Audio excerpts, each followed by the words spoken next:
అందరికీ నమస్కారం.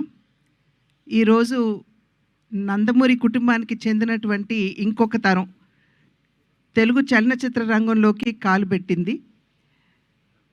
సాధారణంగా కళాకారుడంటే తపస్వి కింద లెక్క. ఎంతో తపస్సు చేసి అంకిత భావంతో పనిచేసిన తర్వాత తెలుగు కళామ తల్లి ఆశీర్వాదం ఉంటే ఉన్నత శిఖరాల్ని అధిరోహించేటువంటి అవకాశం ఆ కళాకారుడికి ఉంటుంది. ఆ కళ ఏదైనా కావచ్చు, నటన కావచ్చు, సంగీతం కావచ్చు, నృత్యం కావచ్చు, శిల్పకళ కావచ్చు, చిత్రలేఖనం కావచ్చు, ఏదైనా సరే. మా తరానికి ముందు తరం నందమూరి తారక రామారావు గారు నిజంగా ఆయన ఒక కళా తపస్వి. ఆయన క్రమశిక్షణతోటి అంకిత భావంతో తన జీవితాన్ని చలనచిత్ర రంగానికి అంకితం చేసినటువంటి సందర్భంలోనే ఇవాళ చలనచిత్ర రంగంలో వారి పేరు స్వర్ణాక్షరాలతో లిఖించబడి ఉన్నది. తెలుగు చలనచిత్రం ఉన్నంత వరకు వారు చిరస్మరణీయులు అనేటువంటి విషయం మనం అందరం గుర్తించవలసినటువంటి అంశం. ఆ తర్వాతి తరానికి వచ్చేటప్పటికి నందమూరి బాలకృష్ణ, నందమూరి హరికృష్ణ గారు వారిరువురు కూడా చలనచిత్ర రంగమే ఉచ్చ నిశ్వాసలుగా తెలుగు కళామ తల్లికి సేవలు అందించినటువంటి నేపథ్యంలో వారు కూడా తెలుగు చలనచిత్ర రంగంపై చెరగని ముద్ర వేసినటువంటి విషయం.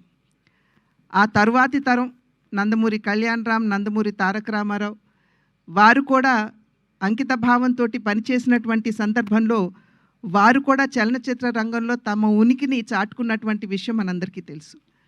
అదే విధంగా ఇప్పుడు ఆ తర్వాతి తరం నందమూరి తారక రామారావు, అంటే మేము ముద్దుగా రామ్ అని పిలుచుకునేటువంటి నందమూరి తారక రామారావు ఇవాళ చలనచిత్ర రంగ అరంగేట్రం చేయటం జరిగింది.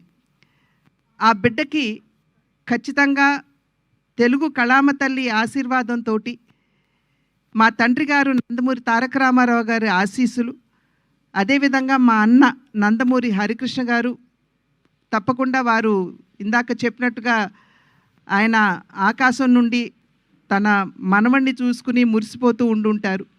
అదేవిధంగా జానకి రామ్ యొక్క ఆశీస్సులు కూడా ఖచ్చితంగా రామ్కి ఉంటాయి అని చెప్పి విశ్వసిస్తూ మా అందరి ఆశీస్సులు కూడా ఎప్పుడూ కూడా అతనికి ఉంటాయి అని చెప్పి తెలియజేసుకుంటున్నాను. అదేవిధంగా వైవిఎస్ చౌదరి గారు ఆంజనేయుడి హృదయంలో రాముడు ఏ విధంగా కొలువు తీరి ఉంటారో వైవిఎస్ చౌదరి గారి హృదయంలో స్మృతిలో నందమూరి తారక రామారావు గారు కొలువు తీరి ఉంటారు. ఆ నందమూరి తారక రామారావు గారి పట్ల వారికి ఉన్నటువంటి పూజ్యభావాన్ని తెలియజేసుకుంటూనే ఎన్టీఆర్ అనేటువంటి బ్యానర్ తోటి, అంటే న్యూ టాలెంట్ రోర్స్ అనేటువంటి బ్యానర్ తోటి వారు ముందుకు రావడం, దానిలో నందమూరి తారక రామారావు అంటే రామ్ని వారు పరిచయం చేయడం, ఈ కార్యక్రమానికి వెన్నంటి తన సహకారాన్ని అందిస్తున్నటువంటి యలమంచి గీత గారికి కూడా నా యొక్క అభినందనలు తెలియజేసుకుంటూ, శుభాకాంక్షలు తెలియజేసుకుంటూ, ఖచ్చితంగా ఈ సినిమా అద్భుతంగా రాణించాలి అని చెప్పి ఆ భగవంతుడిని ప్రార్థిస్తూ రామ్కి మా ఆశీస్సులు ఎల్లప్పుడూ ఉంటాయి అని చెప్పి తెలియజేసుకుంటున్నాను.